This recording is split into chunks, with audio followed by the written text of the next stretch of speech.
Hello, people's അക്കാഡമിയിലേക്ക് എല്ലാവർക്കും സ്വാഗതം. അപ്പൊ നമ്മൾ ഇന്ന് പഠിക്കാൻ പോകുന്നത് അടുത്തൊരു ഇമ്പോർട്ടന്റ് ഒരു ടോപ്പിക്, നമ്മുടെ കേരള ഹിസ്റ്ററിയിലെ കേരള ചരിത്രവുമായി ബന്ധപ്പെട്ട് ഏറ്റവും പ്രധാനപ്പെട്ട ഒരു ടോപ്പിക്കാണ് നമ്മൾ പഠിക്കാൻ പോകുന്നത്. ടോപ്പിക്കിന്റെ പേര് നിങ്ങൾ കണ്ടാണ്, വൈക്കം സത്യാഗ്രഹം. നമ്മുടെ ക്ലാസ് കാണുന്ന ഒരാൾ ഇങ്ങനെ കമന്റ് ചെയ്തിട്ടുണ്ടായിരുന്നു കേരള ഹിസ്റ്ററിയിലെ ക്ലാസ് എടുക്കുമെന്ന്. അപ്പൊ നമുക്ക് എന്തായാലും അത് തന്നെ എടുക്കാം. നമ്മൾ ഇന്ന് വൈക്കം സത്യാഗ്രഹത്തിനെ കുറിച്ചാണ് പഠിക്കാൻ പോകുന്നത് കേട്ടോ. വൈക്കം സത്യാഗ്രഹത്തിനെ കുറിച്ച് പറയുമ്പോൾ അയിത്തത്തിനെതിരായിട്ട് ഇന്ത്യയിൽ നടന്ന ആദ്യത്തെ സത്യാഗ്രഹം ചോദിച്ചാൽ ഉത്തരം എന്താണ്? വൈക്കം സത്യാഗ്രഹം. എന്താണ്? അയിത്തത്തിനെതിരെ ഇന്ത്യയിൽ നടന്ന ആദ്യത്തെ സത്യാഗ്രഹം ഏതാണ്? അത് വൈക്കം സത്യാഗ്രഹമാണ് കേട്ടോ. മറന്നു പോകരുത്, ഇങ്ങനെ തന്നെ ചോദിക്കും. അപ്പൊ നമുക്ക് കൺഫ്യൂഷൻ ആയി പോകരുത്. അയിത്തത്തിനെതിരെ ഇന്ത്യയിൽ നടന്ന ആദ്യത്തെ സത്യാഗ്രഹമാണ് ഏത്? വൈക്കം സത്യാഗ്രഹം. ഈ വൈക്കം സത്യാഗ്രഹത്തിന്റെ പ്രധാനപ്പെട്ട ലക്ഷ്യം അല്ലെങ്കിൽ അതിന്റെ ഉദ്ദേശം എന്തായിരുന്നു ചോദിച്ചാൽ എന്താണ്? അത് നിങ്ങൾ ക്ഷേത്ര പ്രവേശനമൊന്നും അങ്ങനെ ഒന്നും കണക്ട് ചെയ്യരുത്. സഞ്ചാര സ്വാതന്ത്ര്യത്തിന് വേണ്ടി നടന്ന സത്യാഗ്രഹമാണ് ഏത്? വൈക്കം സത്യാഗ്രഹം കേട്ടോ. അപ്പോ സഞ്ചാര സ്വാതന്ത്ര്യത്തിന് വേണ്ടി കേരളത്തിൽ നടന്ന സത്യാഗ്രഹമാണ് ഏത്? വൈക്കം സത്യാഗ്രഹം. ഇന്ത്യയിലെ തന്നെ ആദ്യത്തെ അയിത്തത്തിനെതിരായിട്ടുള്ള സത്യാഗ്രഹം ചോദിച്ചാലും വൈക്കം സത്യാഗ്രഹമാണ്. കേരളത്തിൽ വൈക്കം സത്യാഗ്രഹത്തിന്റെ പ്രധാനപ്പെട്ട ലക്ഷ്യം എന്തായിരുന്നു? സഞ്ചാര സ്വാതന്ത്ര്യം. നമുക്കറിയാം പണ്ട് കാലത്ത് എന്താണ്, ക്ഷേത്രത്തിന്റെ നടവഴികളിലൂടെ എന്താണ് താഴ്ന്ന ജാതിയിൽപ്പെട്ട ആൾക്കാർക്കൊന്നും നടക്കാനുള്ള സ്വാതന്ത്ര്യം ഇല്ലായിരുന്നു. അപ്പൊ ഇതിനെതിരെ എന്താണ്, സഞ്ചാര സ്വാതന്ത്ര്യത്തിന് വേണ്ടിയിട്ട് കേരളത്തിൽ നടന്ന സത്യാഗ്രഹമാണ് എന്ന് പറയുന്നത് വൈക്കം സത്യാഗ്രഹം. അതുപോലെ ഈ സത്യാഗ്രഹത്തിന് മറ്റൊരു പ്രത്യേകത കൂടിയുണ്ട്. ഗാന്ധിജിയുടെ സത്യാഗ്രഹ സമര രീതിയിൽ ദക്ഷിണേന്ത്യയിൽ നടന്ന ആദ്യത്തെ സത്യാഗ്രഹമാണ് കേട്ടോ. അതായത് ഗാന്ധിജിക്ക് ഒരു സമര രീതി ഉണ്ടല്ലോ, ആ ഒരു ഗാന്ധിജിയുടെ സത്യാഗ്രഹ സമര രീതിയിൽ ദക്ഷിണേന്ത്യയിൽ നടന്ന ആദ്യത്തെ സത്യാഗ്രഹമാണ് ഇതെന്ന് പറയുന്നത് വൈക്കം സത്യാഗ്രഹം. അപ്പൊ ഗാന്ധിജിന് മുന്നേ കുറെ സത്യാഗ്രഹങ്ങളൊക്കെ നടത്തിയിട്ടുണ്ട്. എന്നാൽ എന്താണ്, ദക്ഷിണേന്ത്യയിൽ ഗാന്ധിജിയുടെ സത്യാഗ്രഹ സമര രീതി അനുസരിച്ച് ദക്ഷിണേന്ത്യയിൽ നടന്ന ആദ്യത്തെ സത്യാഗ്രഹം ചോദിച്ചാൽ അതേതാണ്? അത് വൈക്കം സത്യാഗ്രഹമാണ്. നമ്മൾ 3 പോയിന്റ് പഠിച്ചു. അയിത്തത്തിനെതിരെ ഇന്ത്യയിൽ നടന്ന ആദ്യത്തെ സത്യാഗ്രഹമാണ് വൈക്കം സത്യാഗ്രഹം. വൈക്കം സത്യാഗ്രഹത്തിന്റെ ലക്ഷ്യം എന്തായിരുന്നു? സഞ്ചാര സ്വാതന്ത്ര്യം. സഞ്ചാര സ്വാതന്ത്ര്യത്തിന് വേണ്ടി കേരളത്തിൽ നടന്ന ആദ്യ സത്യാഗ്രഹമായിരുന്നു വൈക്കം സത്യാഗ്രഹം. അതുപോലെ മറ്റൊരു പ്രധാനപ്പെട്ട പോയിന്റ് ആണ്, ഗാന്ധിജിയുടെ സത്യാഗ്രഹ സമര രീതി അനുസരിച്ച് ദക്ഷിണേന്ത്യയിൽ നടന്ന ആദ്യത്തെ സത്യാഗ്രഹമായിരുന്നു വൈക്കം സത്യാഗ്രഹം. ഈ വൈക്കം സത്യാഗ്രഹം നടക്കുന്നത് 1924 അപ്പൊ വൈക്കം സത്യാഗ്രഹത്തിന്റെ വർഷം എന്നാണ്? 1924. അപ്പൊ ഇവിടെ നമുക്കറിയാം തിരുവിതാംകൂർ രാജഭരണമാണ് ഈ സമയത്ത്. അതായത് 1924 ഈ സത്യാഗ്രഹം ആരംഭിക്കുന്ന സമയത്ത് നമ്മുടെ തിരുവിതാംകൂറിലെ ഭരണാധികാരി ആരായിരുന്നു? അത് ശ്രീമൂലം തിരുനാളാണ് കേട്ടോ. അപ്പോ വൈക്കം സത്യാഗ്രഹം ആരംഭിക്കുന്ന സമയത്ത് തിരുവിതാംകൂറിലെ ഭരണാധികാരി ആരാന്ന് ചോദിച്ചാൽ ആരാണ്? അത് ശ്രീമൂലം തിരുനാളാണ്. എന്നാൽ ഈ വൈക്കം സത്യാഗ്രഹം അവസാനിക്കുമ്പോൾ നമ്മുടെ തിരുവിതാംകൂറിലെ ഭരണാധികാരിയിൽ മാറ്റം വരുന്നുണ്ട്. ആരംഭിക്കുന്ന സമയത്ത് ശ്രീമൂലം തിരുനാളും അവസാനിക്കുന്ന സമയത്ത് ആരാണ്? സേതു ലക്ഷ്മിഭായിയും ആണ്. ഓക്കെ അല്ലേ? അപ്പോ 1924 വൈക്കം സത്യാഗ്രഹം നടക്കുന്നത്. ഈ വൈക്കം സത്യാഗ്രഹം ആരംഭിക്കുന്ന സമയത്ത് നമ്മുടെ തിരുവിതാംകൂറിലെ ഭരണാധികാരി ശ്രീമൂലം തിരുനാളും, എന്നാൽ വൈക്കം സത്യാഗ്രഹം അവസാനിക്കുന്ന സമയത്ത് തിരുവിതാംകൂറിലെ ഭരണാധികാരി ആരാണ്? അത് സേതു ലക്ഷ്മിഭായിയാണ്. അപ്പോ തിരുവിതാംകൂറിലെ ഭരണാധികാരികളെ പറഞ്ഞതുപോലെ ഈ വൈക്കം സത്യാഗ്രഹം നടക്കുന്ന സമയത്ത് തിരുവിതാംകൂറിലെ ദിവാനിലും വ്യത്യാസമുണ്ട്. ആരംഭിക്കുന്ന സമയത്ത് 1924 വൈക്കം സത്യാഗ്രഹം ആരംഭിക്കുന്ന സമയത്ത് തിരുവിതാംകൂറിലെ ദിവാൻ ടി രാഘവയ്യയും അവസാനിക്കുന്ന സമയത്ത് ME വാട്സും. അപ്പോ തിരുവിതാംകൂറിലെ ദിവാൻ, അതായത് വൈക്കം സത്യാഗ്രഹം 1924 ആരംഭിക്കുന്ന സമയത്ത് ദിവാൻ ആരാണ്? അത് ടി രാഘവയ്യയും അവസാനിക്കുന്ന സമയത്ത് ആരാണ്? ME വാട്സ്. അപ്പോ നമ്മൾ 2 കൺഫ്യൂസിംഗ് ആയിട്ടുള്ള കാര്യങ്ങളാണ് പഠിച്ചത്.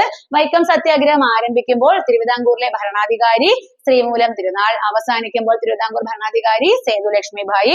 അതുപോലെ വൈക്കം സത്യാഗ്രഹം ആരംഭിക്കുന്ന സമയത്ത് തിരുവിതാംകൂർ ദിവാൻ ടി രാഘവയ്യ, അവസാനിക്കുന്ന സമയത്ത് ME വാട്സ്. അത് മാറിപ്പോവാതെ പഠിക്കണം കേട്ടോ. ഇനി 1924 വൈക്കം സത്യാഗ്രഹം ആരംഭിച്ചതെന്ന് നമ്മൾ പറഞ്ഞു. എന്നാൽ ഇത് ആരംഭിക്കുന്നതിന് മുന്നേ തന്നെ 1923 നമുക്കറിയാം INC, ഇന്ത്യൻ നാഷണൽ കോൺഗ്രസിന്റെ കാക്കിനടയിൽ വെച്ച് ഒരു സെഷൻ നടക്കുന്നുണ്ട്. ഈ കാക്കിനട കോൺഗ്രസ് സമ്മേളനത്തിലെ TK മാധവൻ ഒരു അയിത്തോച്ചാടന പ്രമേയം അവതരിപ്പിക്കുന്നുണ്ട്. ഓക്കെ, അപ്പോ 1923 കോൺഗ്രസിന്റെ കാക്കിനട സമ്മേളനത്തിൽ TK മാധവൻ ഒരു അയിത്തോച്ചാടന പ്രമേയം അവതരിപ്പിക്കുന്നുണ്ട്. ഇതിന്റെ ഭാഗമായിട്ടാണ് 1924 വൈക്കം സത്യാഗ്രഹം നടക്കുന്നത്. അതുകൊണ്ട് തന്നെ വൈക്കം സത്യാഗ്രഹം സത്യാഗ്രഹത്തിന്റെ പ്രധാന നേതാവ് എന്നൊരു ക്വസ്റ്റ്യൻ വന്നാൽ അതിന്റെ ഉത്തരം ആരാണ്? അത് TK മാധവൻ. ക്വസ്റ്റ്യൻ വന്നാൽ എന്നല്ല, പലതവണയായിട്ട് ക്വസ്റ്റ്യൻ പേസ് ചോദിച്ചിട്ടുണ്ട്. വൈക്കം സത്യാഗ്രഹത്തിന്റെ പ്രധാന നേതാവ് ആരാണ്? അത് TK മാധവനാണ്. TK മാധവൻ 1923 കാക്കിനട കോൺഗ്രസ് സമ്മേളനത്തിൽ അയിത്തോച്ചാടന പ്രമേയം അവതരിപ്പിച്ചതും ആരാണ്? അതും TK മാധവനാണ്. എടാ, ഇനി നമ്മുടെ ഈ വൈക്കം സത്യാഗ്രഹത്തിലെ അനുഭവം പ്രകടിപ്പിച്ച ഇന്ത്യയിലെ പ്രധാനപ്പെട്ട നേതാക്കൾ ആരൊക്കെയാണെന്ന് നോക്കാം. അതായത് അത് വൈക്കം സത്യാഗ്രഹത്തിന്റെ നേതാക്കൾ എന്നുള്ള പേരിലല്ല നമുക്ക് പഠിക്കേണ്ടത്. ഇവരും ഈ വൈക്കം സത്യാഗ്രഹത്തിനോട് അനുഭവം പ്രകടിപ്പിച്ചിട്ടുണ്ട്. അതിൽ പ്രധാനപ്പെട്ട ആളാണ് നമ്മുടെ മഹാത്മാഗാന്ധി. നമ്മുടെ ഗാന്ധിജി ഉണ്ട്, അതുപോലെ ശ്രീനാരായണ ഗുരു ഉണ്ട്, C രാജഗോപാലാചാരി, അതുപോലെ ആചാര്യ വിനോബ ഭാവെ. ഇവരെല്ലാം നമ്മുടെ ഈ വൈക്കം സത്യാഗ്രഹത്തോട് അനുഭവം പ്രകടിപ്പിച്ച വ്യക്തികളാണ്. ഗാന്ധിജി, ശ്രീനാരായണ ഗുരു, C രാജഗോപാലാചാരി, ആചാര്യ വിനോബ ഭാവെ. അങ്ങനെ ഗാന്ധിജി മൊത്തം എത്ര പ്രാവശ്യം കേരളത്തിൽ വന്നിട്ടുണ്ട്? 5 പ്രാവശ്യം വന്നിട്ടുണ്ട്. അപ്പൊ ഗാന്ധിജിയുടെ രണ്ടാമത്തെ കേരള സന്ദർശനത്തിന്റെ ലക്ഷ്യം എന്തായിരുന്നു എന്ന് ക്വസ്റ്റ്യൻ ചോദിച്ചിട്ടുണ്ട്. എന്താണ്? അത് വൈക്കം സത്യാഗ്രഹം. വൈക്കം സത്യാഗ്രഹത്തോടനുബന്ധിച്ചാണ് 1925 ഗാന്ധിജി രണ്ടാമതായി കേരളത്തിൽ വരുന്നത്. അപ്പൊ ഗാന്ധിജി രണ്ടാമത് കേരളത്തിൽ വന്നത് എന്നാണ്? അത് 1925 മാർച്ച് 8-നാണ്. 1925 മാർച്ച് 8-നാണ് ഗാന്ധിജി രണ്ടാം തവണ കേരള സന്ദർശനം നടത്തുന്നത്. അതിന്റെ ലക്ഷ്യം അല്ലെങ്കിൽ അത് എന്തിനായിരുന്നു എന്ന് ചോദിച്ചാൽ എന്തിനാണ്? അത് വൈക്കം സത്യാഗ്രഹത്തോടനുബന്ധിച്ചാണ് ഗാന്ധിജിയുടെ രണ്ടാം കേരള സന്ദർശനം നടക്കുന്നത്. എടാ, മാർച്ച് 8-ന് വന്നു എന്ന് പറഞ്ഞില്ലേ? 1925 മാർച്ച് 8-ന് വരുന്നു. മാർച്ച് 12-ന് ശ്രീനാരായണ ഗുരുവായിട്ട് ഗാന്ധിജി കൂടിക്കാഴ്ച നടത്തുന്നുണ്ട് കേട്ടോ. അപ്പൊ മാർച്ച് 8-നാണ് 1925 മാർച്ച് 8-ന് വരുന്നു. മാർച്ച് 12-ന് ശ്രീനാരായണ ഗുരുവുമായി ഒരു കൂടിക്കാഴ്ച നടത്തുന്നുണ്ട്. ഇനി ഗാന്ധിജിക്ക് പ്രവേശനം നിഷേധിച്ചിരുന്ന ഒരു മനയുണ്ട് കേട്ടോ. ആ മനയുടെ പേരുണ്ട്, അതിന്റെ പേര് പഠിച്ചു വെച്ചേക്കുക, ഇണ്ടം തുരുത്തി മന. എന്താണ്? ഇണ്ടം തുരുത്തി മന. അപ്പൊ ഗാന്ധിജിക്ക് പ്രവേശനം നിഷേധിച്ചിരുന്ന കേരളത്തിലെ മന ചോദിച്ചാൽ ഏതാണ്? അത് ഇണ്ടം തുരുത്തി മന. ഓർത്തോളണേ, ഇണ്ടം തുരുത്തി മന. അപ്പൊ നമ്മളിപ്പോ പറഞ്ഞ എന്താണ്? നമ്മുടെ വൈക്കം സത്യാഗ്രഹം ആരംഭിക്കുന്ന സമയത്ത് തിരുവിതാംകൂറിലെ ഭരണാധികാരി ശ്രീമൂലം തിരുനാളും, അവസാനിക്കുന്ന സമയത്ത് സേതുലക്ഷ്മി ഭായിയും, അതുപോലെ വൈക്കം സത്യാഗ്രഹം ആരംഭിക്കുന്ന സമയത്ത് തിരുവിതാംകൂറിലെ ദിവാൻ T രാഘവയ്യ, അവസാനിക്കുന്ന സമയത്ത് ME വാട്സ്. ഇനി വൈക്കം സത്യാഗ്രഹത്തിന്റെ പ്രധാനപ്പെട്ട നേതാവ് ചോദിച്ചാൽ അത് TK മാധവനാണ്. വൈക്കം സത്യാഗ്രഹം 1924-ലാണ് ആരംഭിക്കുന്നത്. അതിന് തൊട്ട് മുന്നേ 1923 നമ്മുടെ കാക്കിനട കോൺഗ്രസ് സമ്മേളനത്തിൽ TK മാധവൻ ഒരു അയിത്തോച്ചാടന പ്രമേയം അവതരിപ്പിക്കുന്നുണ്ട്. പിന്നെ നമ്മുടെ എന്താണ് വൈക്കം സത്യാഗ്രഹത്തോട് അനുഭവം പ്രകടിപ്പിച്ച ഇന്ത്യയിലെ പ്രധാനപ്പെട്ട നേതാക്കളാണ് മഹാത്മാഗാന്ധി, നമ്മുടെ ഗാന്ധിജി, ശ്രീനാരായണ ഗുരു, C രാജഗോപാലാചാരി, ആചാര്യ വിനോബ ഭാവെ. ഗാന്ധിജി മൊത്തം 5 പ്രാവശ്യമാണ് കേരളത്തിൽ വന്നിട്ടുള്ളത്. അതിൽ ഗാന്ധിജിയുടെ രണ്ടാം കേരള സന്ദർശനത്തിന്റെ ലക്ഷ്യം വൈക്കം സത്യാഗ്രഹമായിരുന്നു. അങ്ങനെ 1925 മാർച്ച് 8-ന് ഗാന്ധിജി കേരളത്തിലേക്ക് എത്തുന്നു. മാർച്ച് 12-ന് ശ്രീനാരായണ ഗുരുവായിട്ടൊക്കെ കൂടിക്കാഴ്ച നടത്തുന്നുണ്ട്. ഗാന്ധിജിക്ക് പ്രവേശനം നിഷേധിച്ചിരുന്ന ഒരു മനയുണ്ട്, അതിന്റെ പേരാണ് ഇണ്ടം തുരുത്തി മന. ഓക്കെ, ഇനി നമ്മുടെ ഈ വൈക്കം സത്യാഗ്രഹത്തിന്റെ പ്രധാനപ്പെട്ട നേതാക്കൾ ആരൊക്കെയാണ്? പ്രധാനപ്പെട്ട നേതാക്കൾ, എടാ, പ്രധാന നേതാവ് എന്ന് ചോദിച്ചാൽ അതിന്റെ ഉത്തരം നമ്മൾ പഠിച്ചു കഴിഞ്ഞു. ആരാണ്? അത് TK മാധവൻ. ഇനി TK മാധവനെ കൂടാതെ വൈക്കം സത്യാഗ്രഹത്തിലെ പ്രധാന നേതാക്കൾ ആരൊക്കെയാണെന്ന് ചോദിച്ചാൽ, ഒന്ന് Mannath Padmanabhan. Mannath Padmanabhan, CV Kunhiraman. Mannath Padmanabhan, CV Kunhiraman, K Kelappan. Mannath Padmanabhan, CV Kunhiraman, K Kelappan. അതുപോലെ തന്നെ ചങ്ങനാശ്ശേരി പരമപിള്ള. ചങ്ങനാശ്ശേരി പരമപിള്ള. പിന്നെ നമ്മുടെ പ്രധാനപ്പെട്ട നേതാവായ TK മാധവൻ. അപ്പോ TK മാധവനാണ് പ്രധാന നേതാവെന്ന് നമ്മൾ പറഞ്ഞു. അപ്പൊ TK മാധവനെ കൂടാതെ മറ്റ് പ്രധാനപ്പെട്ട നേതാക്കളാണ് മന്നത്ത് പത്മനാഭൻ, CV കുഞ്ഞിരാമൻ, K കേളപ്പൻ, ചങ്ങനാശ്ശേരി പരമപിള്ള. ഇത്രയും പേരുടെ പേര് മറന്നു പോകരുത്. ഇവർ തന്നിട്ട് ഇവരേത് സമരവുമായി ബന്ധപ്പെട്ടിരിക്കുന്നു അല്ലെങ്കിൽ ഇതിൽ പെടാത്തതായിരുന്നൊക്കെ പറഞ്ഞ് ചോദിക്കാൻ നല്ലൊരു ക്വസ്റ്റ്യൻ ആണ്. അപ്പൊ മന്നത്ത് പത്മനാഭനുണ്ട്, CV കുഞ്ഞിരാമനുണ്ട്, K കേളപ്പനുണ്ട്, ചങ്ങനാശ്ശേരി പരമപിള്ള, അതുപോലെ TK മാധവൻ. ഇവരെല്ലാരും കൂടി ഉൾപ്പെട്ട സത്യാഗ്രഹം ഏതാണ്? അത് വൈക്കം സത്യാഗ്രഹമാണ്. ഇനി ഈ വൈക്കം സത്യാഗ്രഹത്തിൽ നമ്മൾ പറഞ്ഞു സഞ്ചാര സ്വാതന്ത്ര്യത്തിന് വേണ്ടിയിട്ടാണ് ഈ സത്യാഗ്രഹം നടന്നതെന്ന് പറഞ്ഞു. അപ്പൊ ഇവരുടെ സമര രീതി എന്താണെന്ന് ചോദിച്ചാൽ എന്താണ്? താഴ്ന്ന ജാതിക്കാർക്ക് പ്രവേശനമില്ല എന്നും പറഞ്ഞിട്ട് അവിടുത്തെ ഉയർന്ന ജാതിക്കാർ വെച്ചിട്ടൊരു ബോർഡുണ്ട്. അപ്പോ അതിന്റെ മുന്നിലായിട്ട് എന്ത് ചെയ്യുക? താഴ്ന്ന ജാതിയിലുള്ള ആൾക്കാര് നിൽക്കുക, പോവുക. അതായിരുന്നു ഇവരുടെ സമര രീതി. അങ്ങനെ ആദ്യത്തെ ദിവസം എന്ന് പറയുമ്പോഴത്തേക്കും 1924 മാർച്ച് 30. അപ്പോ വൈക്കം സത്യാഗ്രഹം ആരംഭിച്ച ഡേറ്റ് ചോദിച്ചാൽ ചോദിച്ചാലും 1924 മാർച്ച് 30 അപ്പൊ ഈ ദിവസം ഒരു 3 ആൾക്കാര് കുഞ്ഞാപ്പി, ബാഹുലേയൻ, ഗോവിന്ദ പണിക്കർ. ആരൊക്കെയാണ്? കുഞ്ഞാപ്പി, ബാഹുലേയൻ, ഗോവിന്ദ പണിക്കർ. അതായത് പുലയ, ഈഴവ, നായർ. അങ്ങനെ 3 സമുദായത്തിൽ നിന്നുള്ള 3 ആൾക്കാരെയാണ് ഇവര് ആദ്യ ദിനത്തിലെ എന്താണ് സമരത്തിനായിട്ട് തിരഞ്ഞെടുത്തത്. ഇവരെ 3 പേരെയും കൂടി എന്ത് ചെയ്യുക, എന്താണ് താഴ്ന്ന ജാതിക്കാർക്ക് പ്രവേശനം ഇല്ല, അല്ലെങ്കിൽ അവർക്ക് സഞ്ചാര സ്വാതന്ത്ര്യം ഇല്ല എന്ന് പറയുന്ന സ്ഥലത്തേക്ക് ഇവരെ 3 പേരെയാണ് ആദ്യ ദിനത്തിലെ സമരത്തിനായിട്ട് തിരഞ്ഞെടുത്തത്. ആരൊക്കെയാണ്? കുഞ്ഞാപ്പി, ബാഹുലേയൻ, ഗോവിന്ദ പണിക്കർ. എന്നാണ്? 1924 മാർച്ച് 30. അപ്പോ വൈക്കം സത്യാഗ്രഹം ആരംഭിച്ച ഡേറ്റ് ചോദിച്ചാൽ എന്നാണ്? അത് 1924 മാർച്ച് 30. ആൾക്കാരുടെ പേര് പറഞ്ഞു പോകരുത്. കുഞ്ഞാപ്പി, ബാഹുലേയൻ, ഗോവിന്ദ പണിക്കർ. പുലയ, ഈഴവ, നായർ സമുദായത്തിൽപ്പെട്ട 3 പേരാണ് കുഞ്ഞാപ്പി, ബാഹുലേയൻ, ഗോവിന്ദ പണിക്കർ. ഓക്കെ അല്ലേടാ? അതുപോലെ ഈ സത്യാഗ്രഹത്തിനോട് ഐക്യദാർഢ്യം പ്രകടിപ്പിച്ചുകൊണ്ട് പഞ്ചാബിൽ നിന്നൊരു വിഭാഗം എത്തിയിട്ടുണ്ട്. അവരെ വിളിക്കുന്ന പേരാണ് അകാലികൾ. അതായത് വൈക്കം സത്യാഗ്രഹത്തിന് ഐക്യദാർഢ്യം പ്രഖ്യാപിച്ചുകൊണ്ട് പഞ്ചാബിൽ നിന്നെത്തിയ വിഭാഗങ്ങളാണ് ആര്? അകാലികൾ. ഇത് PYQ ആണ് ചോദിച്ചിട്ടുണ്ട്. ഈ അകാലികളുടെ നേതാവ് ആരാണ്? ലാലാ ലാൽ സിംഗ്. ലാലാ ലാൽ സിംഗ്. അപ്പോ വൈക്കം സത്യാഗ്രഹത്തോട് അനുഭവം പ്രകടിപ്പിച്ചുകൊണ്ട് പഞ്ചാബിൽ നിന്നെത്തിയ വിഭാഗമാണ് അകാലികൾ. ഈ അകാലികളുടെ നേതാവാണ് ലാലാ ലാൽ സിംഗ്. ലാലാ ലാൽ സിംഗ്. അതുപോലെ 1924 നവംബർ 1 ഒരു പ്രധാനപ്പെട്ട സംഭവം നടക്കുന്നുണ്ട്. അതാണ് സവർണ ജാഥ. ഈ സവർണ ജാഥ നടത്തിയത് ആരാണ്? മന്നത്ത് പത്മനാഭൻ. അപ്പോ 1924 നവംബർ 1 സവർണ ജാഥ നടക്കുന്നു. ആരുടെ നേതൃത്വത്തിൽ? മന്നത്ത് പത്മനാഭൻ. PYQ ആണ്, ഒത്തിരി തവണ ചോദിച്ചതാണ്. അപ്പൊ വൈക്കം സത്യാഗ്രഹത്തോടനുബന്ധിച്ച് സവർണ ജാഥ നടത്തിയത് ആരാണ്? മന്നത്ത് പത്മനാഭനാണ്. എന്നാണ് നടത്തിയത്? 1924 നവംബർ 1. ആരുടെ നിർദ്ദേശപ്രകാരമാണ് നടത്തിയതെന്ന് ചോദിച്ചാൽ ഗാന്ധിജിയുടെ നിർദ്ദേശപ്രകാരം. അതും ചോദിച്ചിട്ടുണ്ട്. വൈക്കം സത്യാഗ്രഹത്തോടനുബന്ധിച്ച് ആരുടെ നിർദ്ദേശപ്രകാരമാണ് മന്നത്ത് പത്മനാഭൻ സവർണ ജാഥ നടത്തിയത്? ഗാന്ധിജിയുടെ നിർദ്ദേശപ്രകാരമാണ്. എന്ന് 1924 നവംബർ 1. എവിടെ മുതൽ എവിടെ വരെ ഇമ്പോർട്ടന്റ് ആണ്? എവിടെ മുതൽ എവിടെ വരെയാണ്? വൈക്കം മുതൽ തിരുവനന്തപുരം വരെ. അപ്പോ മന്നത്ത് പത്മനാഭൻ സവർണ ജാഥ നടത്തിയത് വൈക്കം മുതൽ എവിടെ വരെ? തിരുവനന്തപുരം വരെയാണ്. ഗാന്ധിജിയുടെ നിർദ്ദേശപ്രകാരമാണ്.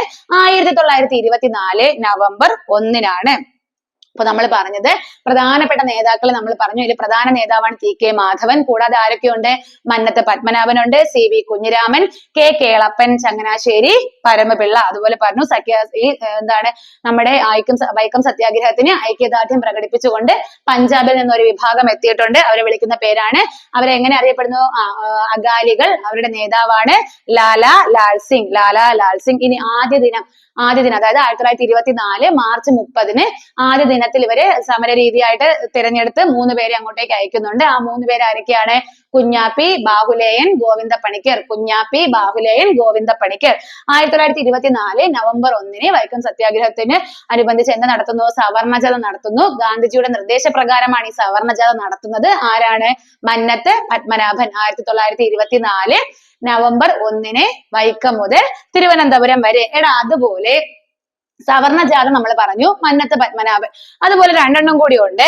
ഒന്നാണ് നാഗർകോവിലെ കോട്ടാർ നിന്ന് തിരുവനന്തപുരത്തേക്ക് ഒരു ജാഥ നടത്തുന്നുണ്ട്. അതാരാണ്? അത് ME നായിഡു. അപ്പൊ ME നായിഡു എവിടെ മുതൽ എവിടെ വരെയാണ്? നാഗർകോവിലെ കോട്ടാർ മുതൽ തിരുവനന്തപുരം വരെ. അപ്പൊ വൈക്കം സത്യാഗ്രഹത്തോടനുബന്ധിച്ച് നാഗർകോവിലെ കോട്ടാർ മുതൽ തിരുവനന്തപുരം വരെ ജാഥ നയിച്ചത് ആരാണ്? അത് ME നായിഡു. അതുപോലെ മധുര മുതൽ വൈക്കം വരെ ആരാണ്? അത് EV രാമസ്വാമി നായ്ക്കർ.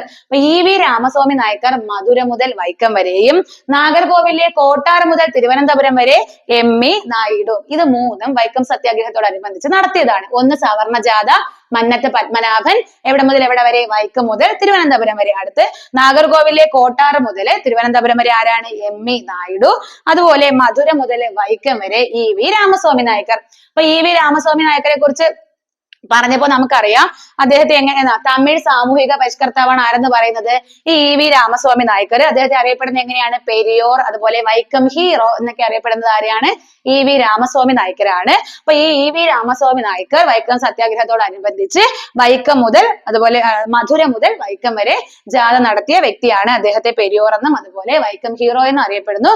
ഒരു തമിഴ് സാമൂഹിക പരിഷ്കർത്താവാണ് ആരെന്ന് പറയുന്നത് EV രാമസ്വാമി നായ്ക്കർ. ഇനി 1924 1925 ഒരു വൈക്കം മെമ്മോറിയല് അന്നത്തെ ഭരണാധികാരിയായിരുന്ന, അതായത് 24 ആരായിരുന്നു? ശ്രീമൂലം തിരുനാളാണ്. 25 ആയപ്പോഴത്തേക്ക് മാറുന്നുണ്ട്. ഭരണാധികാരി ആരാവുന്നു?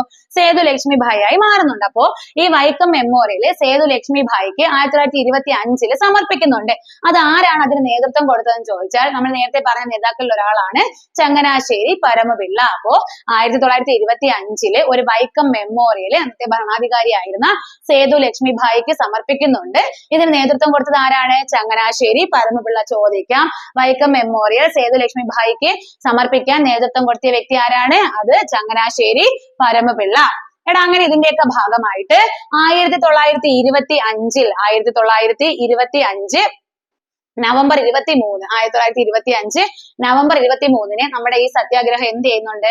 അവസാനിക്കുന്നുണ്ട് കേട്ടോ. അങ്ങനെ 1925 എല്ലാ നടവഴികളും എല്ലാ വിഭാഗങ്ങൾക്കും വേണ്ടി തുറന്നു കൊടുക്കാനുള്ള ഒരു പ്രമേയം കൂടി അവതരിപ്പിക്കുന്നുണ്ട്.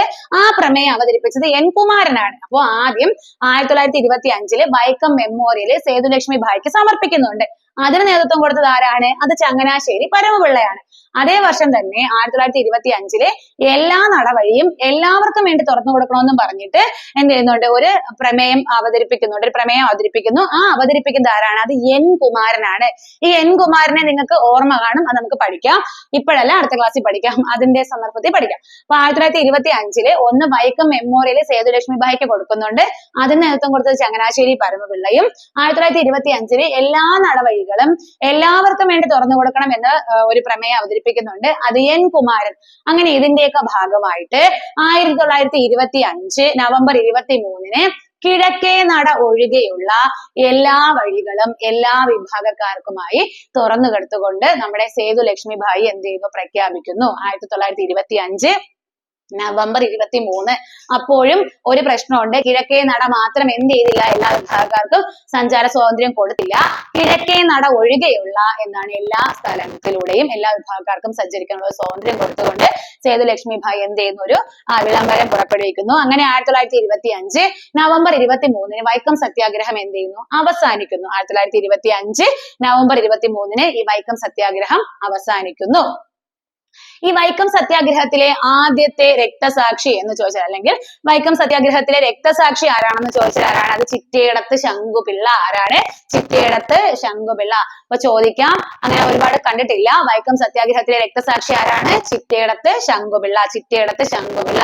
എടാ, എത്ര ദിവസമാണ് വൈക്കം സത്യാഗ്രഹം നീണ്ടു നിന്നത്? പ്രീവിയസ് ക്വസ്റ്റ്യൻ ആണ്. 603 603 603 ദിവസമാണ് വൈക്കം സത്യാഗ്രഹം നീണ്ടു നിന്നത്. ഏകദേശം 20 മാസത്തോളം വൈക്കം സത്യാഗ്രഹം നീണ്ടു നിന്നു. 603 ദിവസം വൈക്കം സത്യാഗ്രഹം നീണ്ടു നിന്നു. അപ്പൊ നമ്മൾ പറഞ്ഞത് വൈക്കം മെമ്മോറിയല് സേതു ലക്ഷ്മി ഭായിക്ക് സമർപ്പിക്കാൻ നേതൃത്വം കൊടുത്ത വ്യക്തിയാണ് ചങ്ങനാശ്ശേരി പരമപിള്ള. അതുപോലെ തന്നെ 1925 എല്ലാ വഴികളിലൂടെയും എല്ലാവർക്കും തുറന്നു കൊടുക്കണം എന്ന് ആവശ്യപ്പെട്ടുകൊണ്ട് ഒരു പ്രമേയം അവതരിപ്പിച്ച വ്യക്തിയാണ് N കുമാരൻ. ഇവരുടെയൊക്കെ പ്രവർത്തന ഫലമായിട്ട് 1925 നവംബർ 23 വിപ്ലവ സമരം എന്ത് ചെയ്യുന്നു? വൈക്കം സത്യാഗ്രഹം അവസാനിക്കുന്നു. എങ്ങനെ അവസാനിക്കുന്നു? കിഴക്കേ നട ഒഴികെയുള്ള എല്ലാ പ്രദേശത്തും എല്ലാവർക്കും തുറന്നു കൊടുത്തുകൊണ്ട് എല്ലാ വിഭാഗക്കാർക്കും തുറന്നു കൊടുത്തുകൊണ്ട് സത്യാഗ്രഹം അവസാനിക്കുന്നു. വൈക്കം സത്യാഗ്രഹത്തിലെ രക്തസാക്ഷി ചോദിച്ചാൽ ആരാണ്? ചിറ്റേടത്ത് ശങ്കുപിള്ള.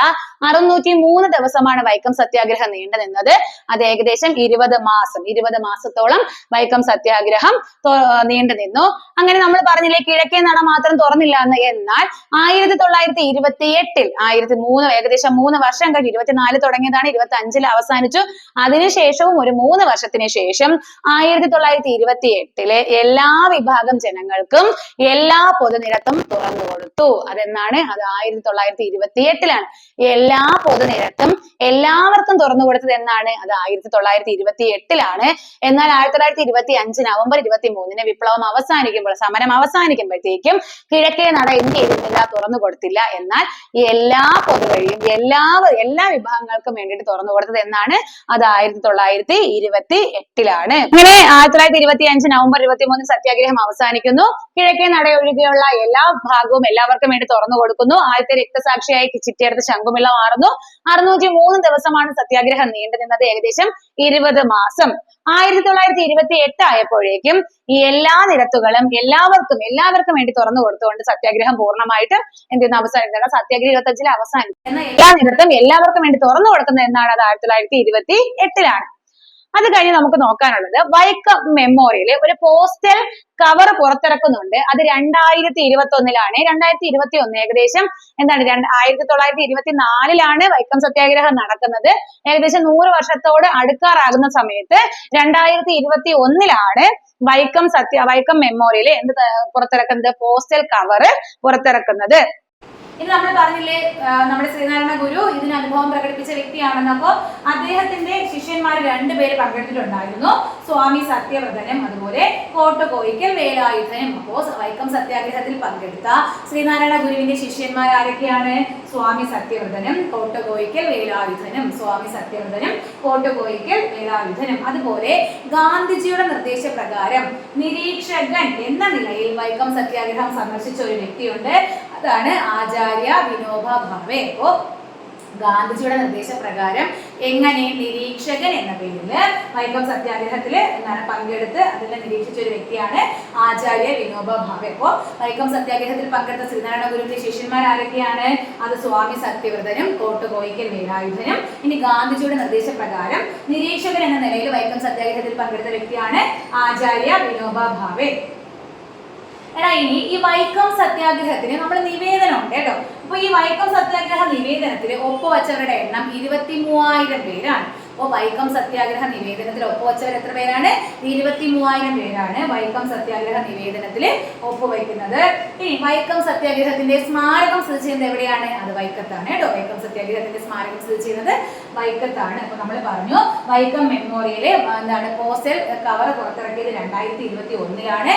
ഇനി ഈ വൈക്കം സത്യാഗ്രഹത്തിൽ പങ്കെടുത്ത ശ്രീനാരായണ ഗുരുവിന്റെ ശിഷ്യന്മാരാണ് സ്വാമി സത്യവ്രതനും കോട്ടകോയിക്കൽ വേലായുധനും. അതുപോലെ ഗാന്ധിജിയുടെ നിർദ്ദേശപ്രകാരം നിരീക്ഷകൻ എന്ന നിലയിൽ വൈക്കം സത്യാഗ്രഹത്തിൽ പങ്കെടുത്ത വ്യക്തിയാണ് ആചാര്യ വിനോബ ഭാവെ. വൈക്കം സത്യാഗ്രഹ നിവേദനത്തില് 23,000 പേരാണ് ഒപ്പുവെച്ചത്. വൈക്കം സത്യാഗ്രഹ സ്മാരകം സ്ഥിതി ചെയ്യുന്നത് വൈക്കത്താണ്. ഇത്രയാണ് നമുക്ക് വൈക്കം സത്യാഗ്രഹത്തിനെ കുറിച്ച് പഠിക്കാനുള്ളത്. അതിൽ ഏറ്റവും ഇമ്പോർട്ടന്റ് ആയിട്ട് പഠിക്കേണ്ടത് മാത്രം ഒന്നും കൂടി പറഞ്ഞു തരാം. ഒന്ന്, അയിത്തത്തിനെതിരെ ഇന്ത്യയിൽ നടന്ന ആദ്യ പ്രക്ഷോഭം, അതാണ് വൈക്കം സത്യാഗ്രഹം. സഞ്ചാര സ്വാതന്ത്ര്യത്തിന് വേണ്ടി നടന്ന പ്രക്ഷോഭമാണ് വൈക്കം സത്യാഗ്രഹം. ഗാന്ധിജിയുടെ സത്യാഗ്രഹ സമര രീതിയിൽ ദക്ഷിണേന്ത്യയിൽ നടന്ന ആദ്യ പ്രക്ഷോഭം ചോദിച്ചാൽ ഏതാണ്? അത് വൈക്കം സത്യാഗ്രഹമാണ്. ആരംഭിക്കുമ്പോൾ തിരുവിതാംകൂർ ഭരണാധികാരി ശ്രീമൂല തിരുനാൾ, അവസാനിക്കുമ്പോൾ ഭരണാധികാരി സേതുലക്ഷ്മിഭായി. അതുപോലെ വൈക്കം സത്യാഗ്രഹത്തിലെ സമയത്തെ തിരുവിതാംകൂർ ദിവാൻ ടി രാഘവയ്യ 1926 മാർച്ച് 30 ആരംഭിക്കുന്നത്. ആ പ്രധാന നേതാവ് ടി കെ മാധവൻ. അതുപോലെ തന്നെ എന്താണ് വൈക്കം സത്യാഗ്രഹത്തോടനുബന്ധിച്ച് സവർണജാഥ നടത്തിയത് മന്നത്ത് പത്മനാഭൻ. അത് ഗാന്ധിജിയുടെ നിർദ്ദേശപ്രകാരമാണ്. 1924 നവംബർ മാസത്തിലാണ് നടക്കുന്നത്. നവംബർ 1 അപ്പൊ ഇവിടെ മുതൽ വൈക്കം മുതൽ തിരുവനന്തപുരം വരെ, നാഗർകോവിലെ കോട്ടാറ മുതൽ തിരുവനന്തപുരം വരെയാണെങ്കിൽ എം ഡി നായിഡുവും, മധുര മുതൽ വൈക്കം വരെ വി രാമസ്വാമി നായിഡുവാണ്. പിന്നെ എന്താണ് 1923 കാക്കിനട കോൺഗ്രസ് സമ്മേളനത്തിൽ അയത്തോച്ചാണ് പ്രമേയം അവതരിപ്പിച്ചത് ടി കെ മാധവനാണ്. പിന്നെ എല്ലാ വഴികളും എല്ലാവർക്കും തുറന്നു കൊടുക്കണമെന്ന് പറഞ്ഞിട്ട് നിവേദനം പ്രമേയം അവതരിപ്പിച്ചത് എൻ കുമാരനും. എന്നാൽ വൈക്കം മെമ്മോറിയൽ സേതുലക്ഷ്മിഭായിക്ക് സമർപ്പിക്കാൻ നേതൃത്വം കൊടുത്തത് ചങ്ങനാശ്ശേരി പരമപിള്ള. 1925 നവംബർ 23 കാണിക്കുന്നത് കിഴക്കേ നടപടിക്കുള്ള എല്ലാ വിഭാഗങ്ങൾക്കും വേണ്ടിയിട്ട് തുറന്നു കൊടുക്കുന്നുണ്ട്. ആദ്യത്തെ രക്തസാക്ഷിയാണ് ചിറ്റയിടത്ത് ശംഖുപിള്ള. മൊത്തം 603 ദിവസമാണ്. 1928 എല്ലാ പോകുന്നിടത്തും എല്ലാവർക്കുമായി തുറന്നു കൊടുക്കുന്നു. പിന്നെ നമ്മൾ എന്താണ് ശ്രീനാരായണ ഗുരുവിന്റെ ശിഷ്യന്മാർ പങ്കെടുത്തിട്ടുണ്ട്. സ്വാമി സത്യവ്രതനും അതുപോലെ കോട്ടകോയിക്കൽ വേലായുധനും. ഗാന്ധിജിയുടെ നിർദ്ദേശപ്രകാരം നിരീക്ഷകൻ എന്ന നിലയിൽ വന്ന ആളാണ് ആചാര്യ വിനോബ ഭാവെ. ഇത്രയാണ് നമുക്ക് ഏറ്റവും ഇമ്പോർട്ടൻ്റ് ആയിട്ടുള്ളത്. ഇത് മുഴുവൻ നിങ്ങൾ കാണുക, നന്നായിട്ട് പഠിക്കുക. വൈക്കം സത്യാഗ്രഹം നമ്മൾ കംപ്ലീറ്റ് ചെയ്തിട്ടുണ്ട്. അതുപോലെ നമുക്ക് എന്താണ് കേരളത്തിലെ പ്രധാനപ്പെട്ട സമരങ്ങൾ നമുക്ക് ഓരോന്നോരോന്നായിട്ട് നല്ല രീതിയിൽ ഇതുപോലെ നല്ല എക്സ്പ്ലെയിൻ ചെയ്ത് എല്ലാ കാര്യങ്ങളും കൂടെ നമുക്ക് പഠിക്കാം. അപ്പോൾ അടുത്ത ക്ലാസ്സിൽ നമുക്ക് ഇതുപോലൊരു നല്ല ടോപ്പിക്കായിട്ട് കാണാം.